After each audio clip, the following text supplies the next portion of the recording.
Alright guys, welcome back to the Dark Souls 3 all-in-one guide. Today we're going to be completing the Ring City DLC, and we're also going to be completing the main game of Dark Souls 3. So we're going to kill the final boss. Now we're on our way to kill Midir, the dragon. We're going to keep it very simple. We're not going to use anything extravagant. We're going to use a lightning dagger and deep protection and just focus on dodging. Really, that's all it comes down to, because Midir is widely regarded as the hardest boss in Dark Souls 3, if not one of the hardest, but it's only because he does so much damage per attack.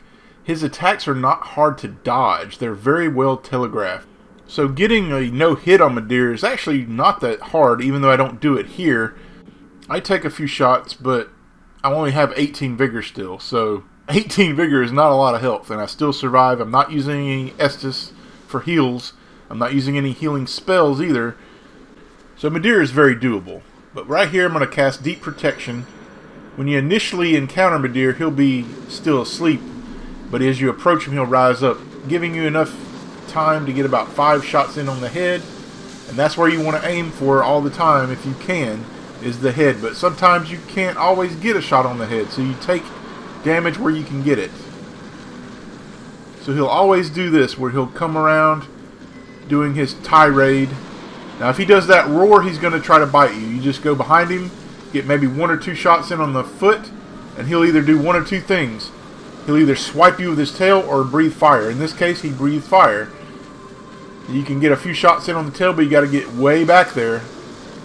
And right here is where you definitely want to make sure you get back here, because the fire will insta-kill you, especially at 18 vigor. But you can actually get him stuck in a loop where if he does this slam like this, he's always going to go and do his breathing, his fire. Or he'll swipe his tail here. Always be watching for that tail swipe.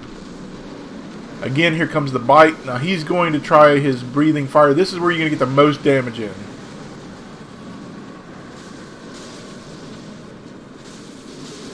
When he does his sideward swipes, even though I don't do it, he doesn't do it here, that's when another opportunity to get massive damage. Midir doesn't really have a whole lot of attacks, to be honest. Once you learn them, you'll know exactly what he's going to do. He doesn't really do too many change-ups. If you want to dodge his fire as he's flying, you just run to the left. You'll never get hit by the fire if you run to the left.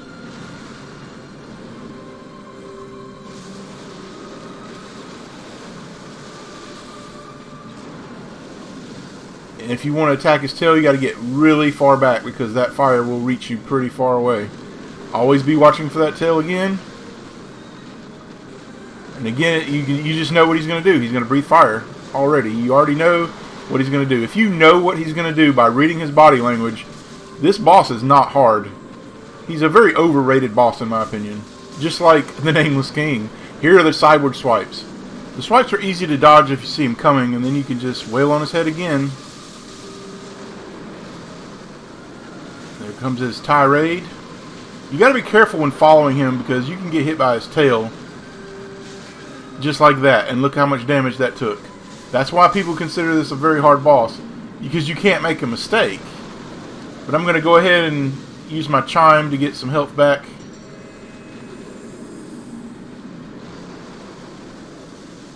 But yeah, I think that's the only hit I take in the entire fight, except for the end, which it was kind of a screw you moment. And you'll see what I'm talking about. But if you're using the chime, you have to use it. You have to use your weapon one-handed to make sure the healing commences. Now, if he does this fire attack, it's just a basic fire attack. Just stay back and then run in and get some shots on the head if you can.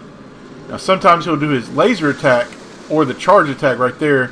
The charge attack I used to think was really hard to dodge, but you can aim between his legs and you'll never get hit. Of course, you're going to have to practice this boss, just like anything else. But you'll soon realize that he is really not that bad. I wouldn't put this boss even in my top 5 as hard bosses.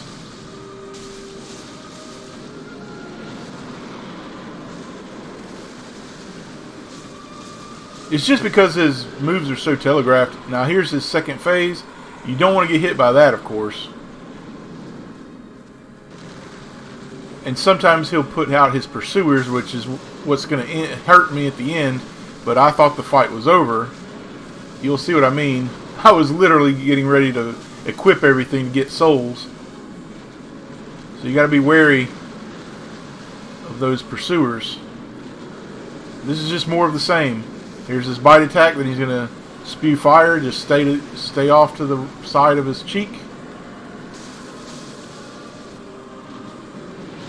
Here comes the bite attack. Swipe. It's just you know what's coming. That's what makes this boss not so bad in my opinion. You know what's coming. It's just a matter of not making a mistake, really.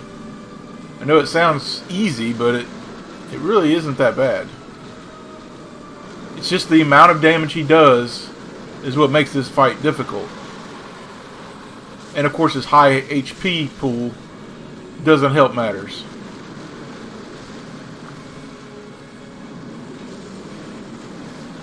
But it's the same attacks over and over. Now he will mix up those pursuers with his slam attack, the one he did with his fire breathing attack.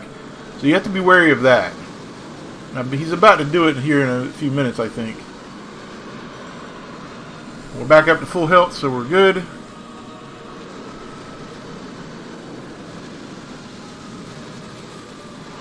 So yeah, when you're following him after his tirade, just watch that tail. You saw that almost killed me last time.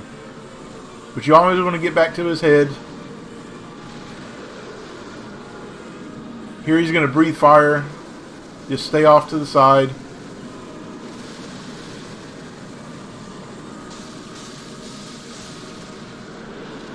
After big attacks, he'll put his head down on the ground, giving you a chance to hit him for good damage.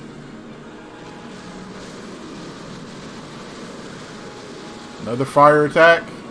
Just more of the same.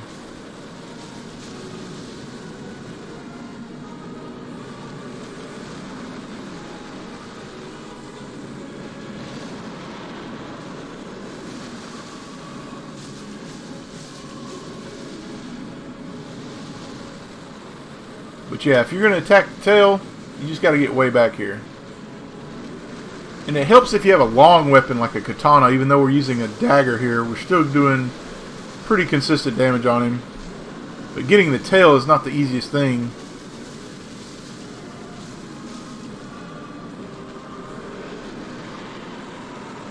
Another AoE attack.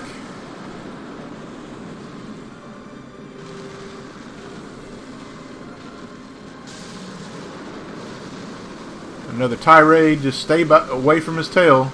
That's really the only mistake I've made in this fight so far, is I followed too closely behind him.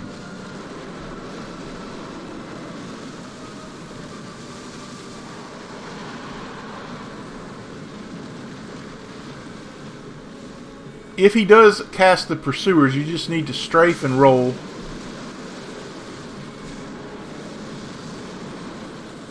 They don't have a really good tracking on you. And that's really the gist of this fight. You see what we're doing. It's just the same attacks over and over. He either does the slam or the bite attacks or his fire breathing attacks. And if he does the air attack, you just run to the left. It's really just really that simple. It's a marathon, not a sprint, guys. This guy is a marathon. You just have to be consistent and be able to dodge his attacks, and that's really all there is to it. We're not doing anything fancy here. No special builds or anything. We're just using a lightning dagger. He's nearly dead already. I say already, but this fight's been going on for nearly 10 minutes now.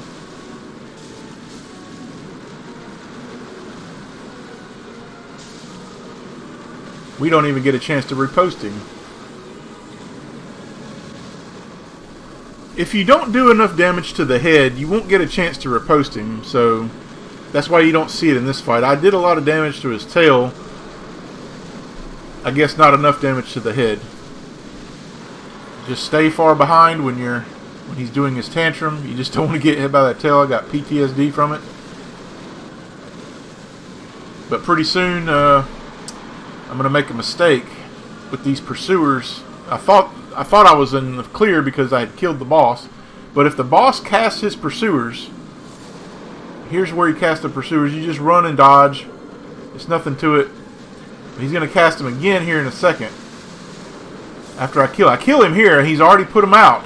And I'm going in to equip stuff, and I'm already getting hit. So you see that? Just be wary. Make sure the fight's over before doing stuff like that.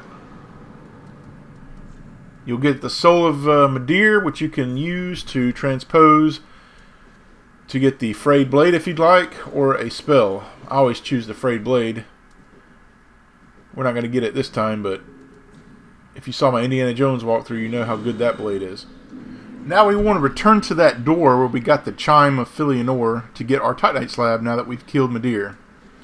So we're just going to run to that area. Nothing fancy. We're just going to put on Hidden Body and run to the door, and that's it. There's no sense in fighting these guys now, unless you just really want to.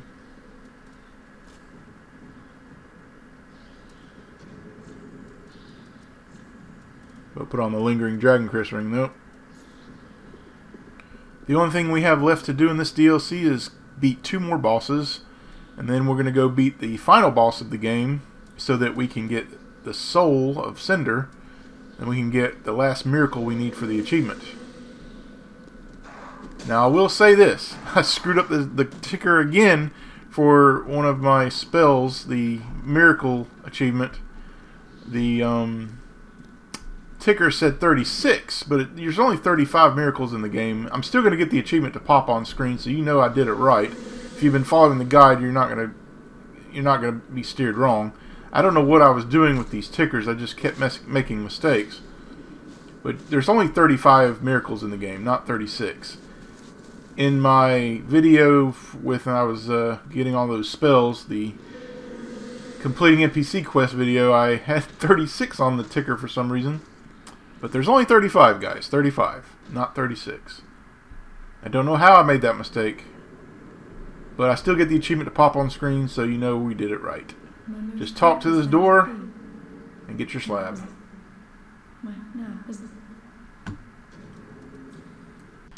We're going to go back to Firelink. Now you can use your newly acquired slab if you'd like, or just level up. We're going to level up here. We got enough souls. And I'm working on attunement at the moment. I want to max attunement out to its absolute max, because it gives you more attunement slots and it gives you more focus points to use. And since I really don't need health anymore, we're going full focus points even for the next couple of playthroughs. Just going to make the game a lot easier. Now for this next boss, however, we definitely need a specific setup. We're going to our speed kill setup, so we need Karthus Beacon, and we're going to need the Right Eye of Pontiff, Karthus Rouge, and all that stuff. So here's what we're going to do. For our weapon of choice, we're going to use the Crow Talons. We're going to need a Pyromancy Glove. For rings, we're going to use the Lloyd's Sword Ring. The Right Eye of Pontiff is an absolute must. Chloranthy Ring. And the Flynn's Ring. The idea behind this boss is it's a PvP boss. It's supposed to be a PvP boss where you have to fight another player. You have these painted guardians that you have to fight along with the boss, and it's just, I hate gank fights in any of these games, and it's not fair a lot of times, especially when you play online, because it's just an unfair advantage for the boss. But luckily we're playing offline, so we only have to deal with 2 painted guardians and the boss itself. Now we're going to make it even better, where we only have to fight the 1 painted guardian and the boss itself. You can actually kill the boss before the second guardian even shows up. I did it in one of my practice runs, but I didn't do it here. But the good news is, if you cause enough damage to the boss, the painted guardian will not go on the attack initially. It will try to heal the boss. And when it's healing the boss is when you have a window, you have a very small window for attack, and you better take advantage of it to finish the boss off. And that's what we're going to do here. It's very important to stand right here. You do not want to approach the Judicator any more than this, because he will aggro in you and ruin the whole thing. So you have to be very specific with your movements here.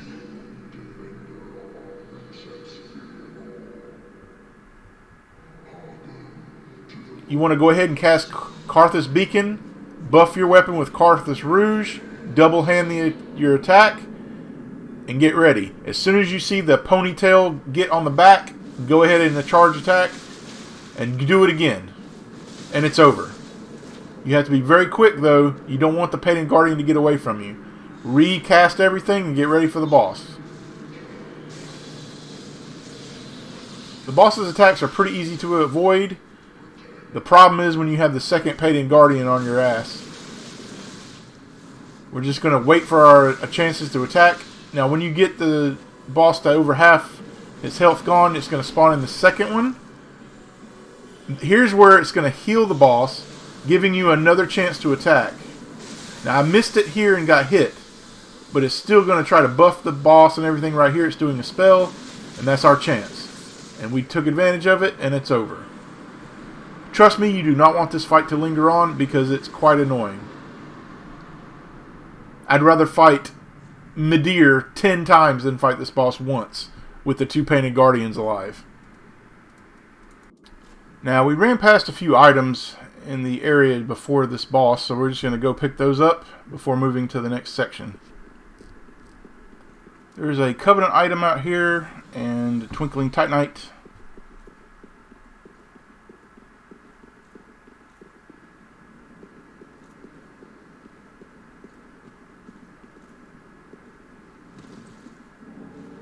The Covenant item is useless unless you're part of the Covenant and engaging in PvP, which we are not, so this is a pretty useless item for us.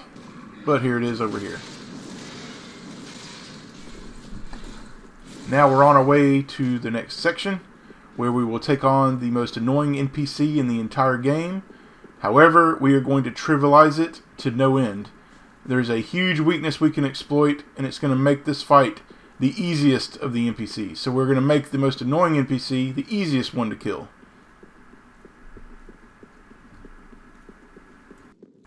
So what you're definitely going to need is you're going to need an Undead Hunter Charm. You're going to need at least one of them.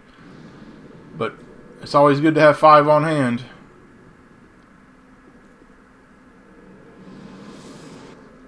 So after you buy your Undead Hunter Charms, you can come back. We're going to retool here. We're going to need the Saint's Ring because we need to cast a couple of things here. We need the Karthus Beacon, but we also want the Vow of Silence. We have to have these 2 spells, so we have to adjust our ring slots a little bit. Going to need a Pyromancy Glove. Make sure you have the Undead Hunter Charm. So what makes this NPC the most annoying of the entire game, in my opinion, is they have this tendency to heal 5 times, and you can't stop them from healing. And they have these lightning arrow spells that they cause so much damage, and they keep you on your toes. You can't really engage the boss. She can keep you at a distance with her spells, and she's got this big old hammer that she hits you with too, club of some kind, which we're going to take for our arsenal later. And it's a long and drawn out fight, but we're going to shorten it to a ridiculous degree. So the reason you need Vow of Silence is you need to cast it so she cannot use her lightning spells, her lightning arrows. If you take away her lightning spells, she is 100% open to attack, and she will not last long with Karthus Beacon, Karthus Rouge, and the Right Eye Pontiff. She will not last seconds. And she can't heal herself either because we're going to throw the Undead Hunter Charm at her. That is the number 1 objective before we even attack her. You have to get one of those to land.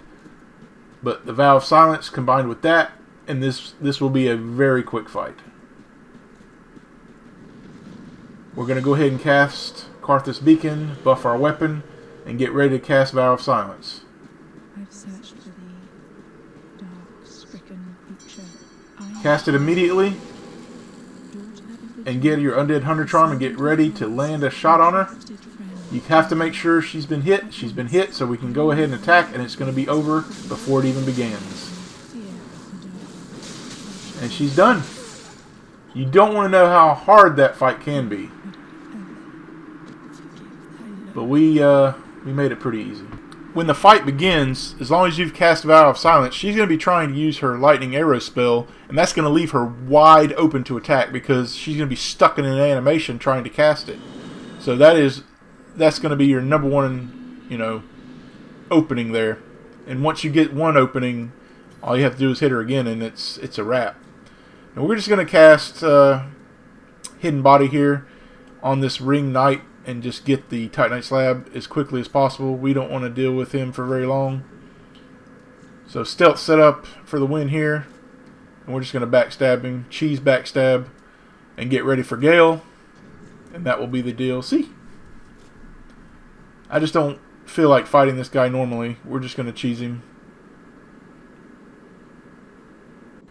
But you just want to stick to the far left here. Wrap around and go all the way to the back here. And you'll see a lone Ring Knight just wandering about.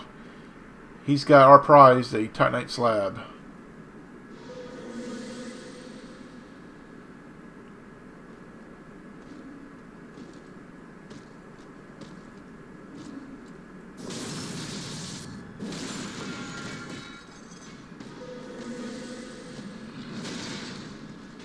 You gotta stay kind of far back for these guys. Different enemies have different aggro ranges.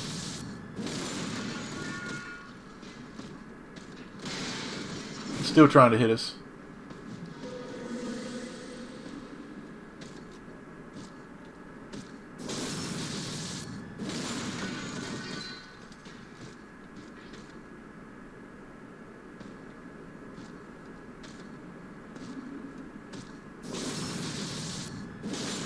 You can use this slab or the previous slabs on whatever you'd like, but I recommend that you use it on something that does dark damage. So either a dark dagger that you've made or a frayed blade, something that does dark, because we're about to fight Gale. But to be honest, we're only going to use dark damage on him in the first phase for the most part. Because Gale has a weakness that is so extreme that I was taken back by how effective it was. And it's poison. Yes, the status effect that so many YouTubers on their walkthroughs said that poison was 100% useless is totally false. Gale is so weak to poison, you can literally just run away from him in the third phase and takes away about pretty much all of his health. You only have to hit him a few times in the third phase, and we're just going to use Dorothy's Yawning from a distance, and we'll kill him that way in the third phase. In the first phase, we're going to go mano a mano with the dagger, but poisoning him with the Storyteller Staff will do so much long-term damage to him, and we can also use Pestilent Mist as well, as like a landmine of sorts. But you want to go ahead and put on the Sage's Ring, your 2 Miracle Rings, and the Lloyd's Sword Ring. For miracles, I use the... You definitely want Pestilent Mist, Dorothy's Yawning, and I use a buffing spell, so we're going to use Deep Protection. And that's pretty much it. And we're going to use a Dark Dagger. It's not even upgraded all the way. It's a +9 Dark Dagger, so that's all we're going to do. And we're going to put on the Blindfold Mask for a 10% extra bonus. Just going to make him die even that much faster. This is going to be a perfect run of this boss. We do not take any damage from this boss until we put on the Symbol of Avarice at the end when he's already dead. We're going to cast Deep Protection here and get your Storytellers and two-handed. So what you're waiting for is a chance to poison. Sometimes you can get him right away, and sometimes it takes three or four casts. But trust me, it'll be worth it in the long run. You want to make sure he's poisoned before attacking with the dagger.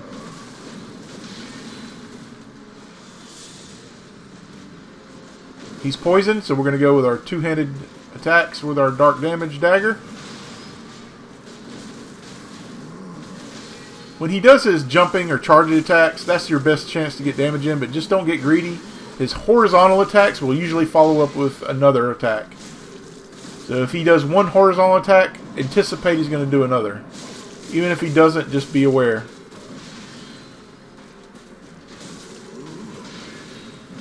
Plus, we're going to be doing bleed damage to him as well. He's weak to that.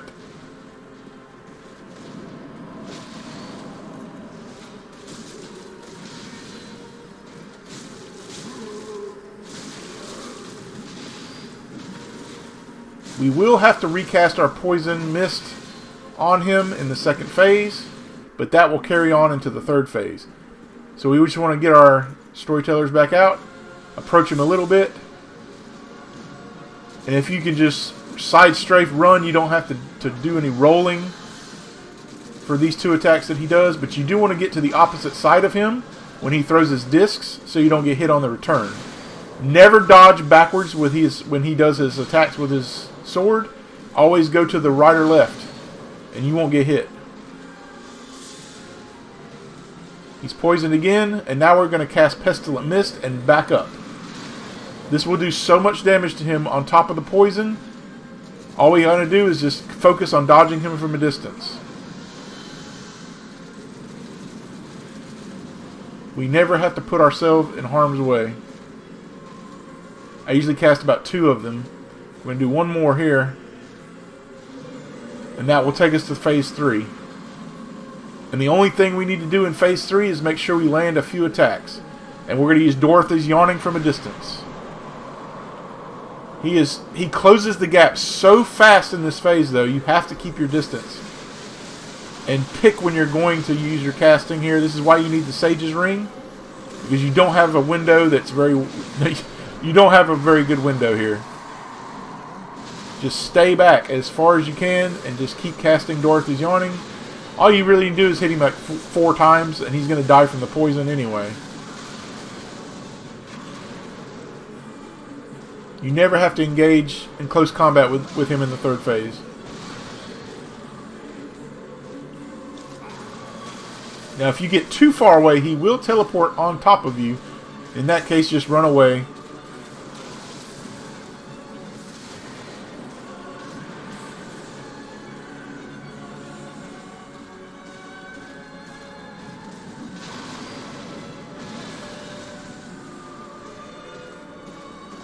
Now the poison is stopped, so we got to hit him a few more times. I tried to use the Church Shiv here, but it only did 14 damage. So I was like, yeah, screw that. We're about to just cast Dorothy's Yawning one more time. Didn't quite kill him. We need one more cast.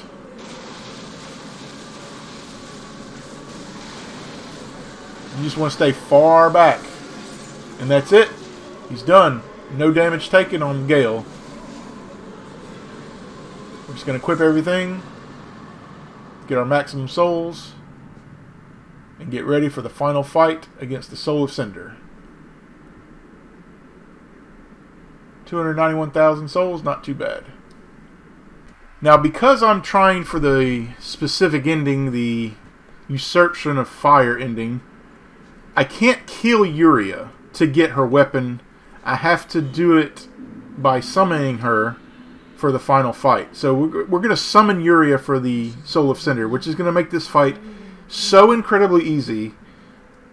It's ridiculous. So normally I wouldn't summon for a boss fight, but because we need to get her weapon and we can't kill her because it'll ruin the ending.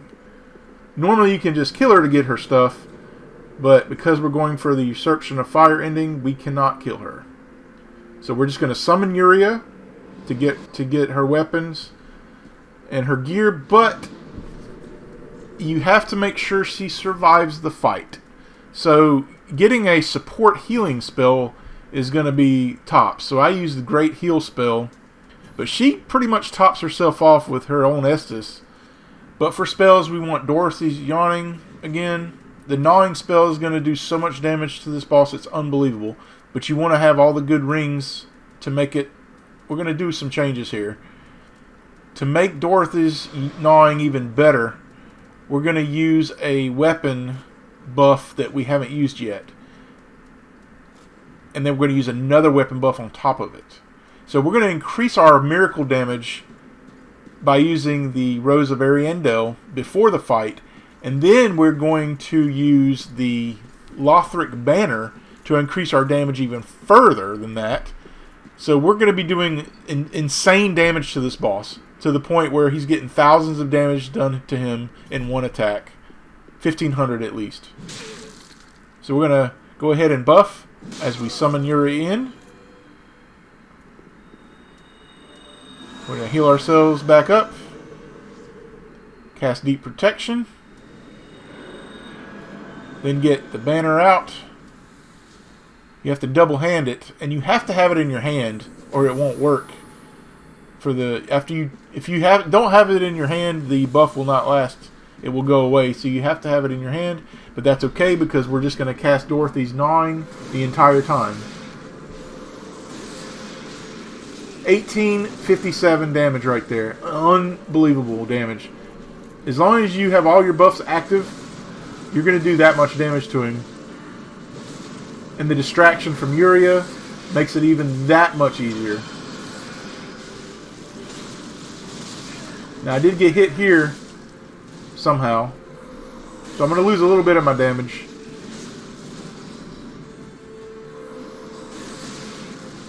I think I take one more shot to the face from a spell here, and that's it. I don't take any more damage after that. Yeah, right there. I was in the mid-cast. But this phase is nearly over. Dark Souls does not need an easy mode because this is easy mode right here. I am so sick and tired of people saying it needs an easy mode. It doesn't. It's got its own easy modes. Now when he's doing his flurry attack, you can keep casting because he's still going to take damage from it. Before the fight even starts in the second phase, he's lost almost half his health. It just doesn't get any easier than this. Just keep casting Dorothy's Gnawing, and just watch her health. If it gets too low, try to distract him to come to you.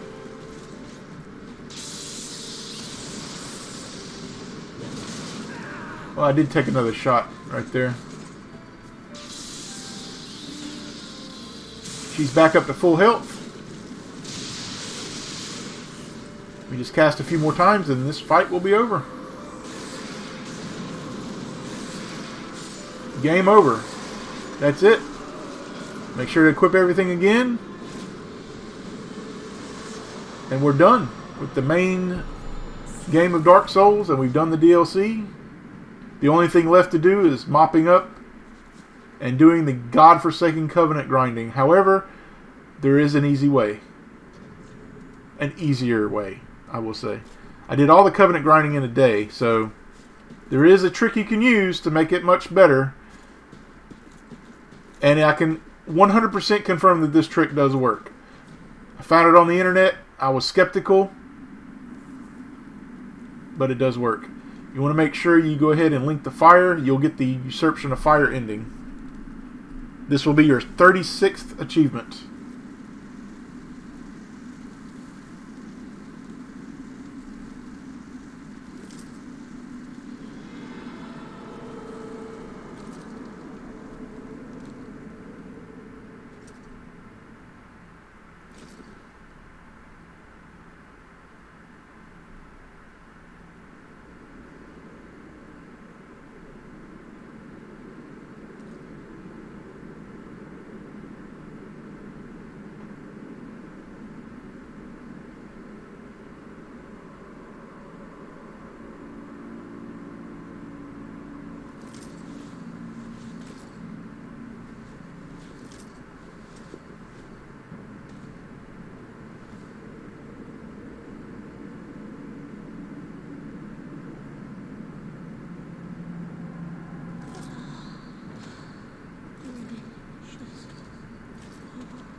The game will prompt you to go to the New Game Plus, but do not do that.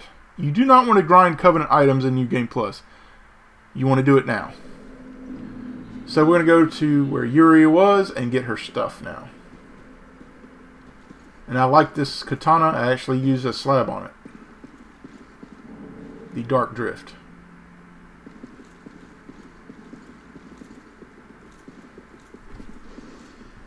That's it, guys. I will see you guys in the next one where we do the Covenant grinds.